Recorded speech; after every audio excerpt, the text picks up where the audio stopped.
সাইয়দুল ইস্তেগফার, যে ব্যক্তি মাগরিবের নামাজের পরে এই সাইয়দুল ইস্তেগফারটি পাঠ করবে সেই রাত্রে সে ব্যক্তি যদি মৃত্যুবরণ করে আল্লাহর রহমতে সে জান্নাতি হবে। আর যে ব্যক্তি ফজরের নামাজের পরে এই সাইয়দুল ইস্তেগফারটি পাঠ করবে সেই দিনে সে ব্যক্তি যদি মৃত্যুবরণ হয় আল্লাহর রহমতে সে জান্নাতি হবে।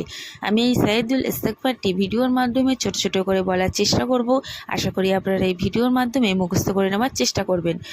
আল্লাহুম্মা আনতা রাব্বি লা ইলাহা ইল্লা আনতা খালাকতানি আনা আবুদুকা ওয়া আনা আলা আহদিকা ওয়া ওয়াদিকা মাস্তাতু আউযুবিকা মিন শাররি মা সানাতু আবু লাকা বি নিমাতিকা আলাইয়া ওয়া আবু বি জামবি ফাগফিরলি ফা ইন্নাহু লা ইয়াগফিরুজ যুনুবা ইল্লা আনতা। ভিডিওকে লাইক এবং চ্যানেলকে সাবস্ক্রাইব করবে। সবাই ভালো থাকবেন। খোদা হাফিজ।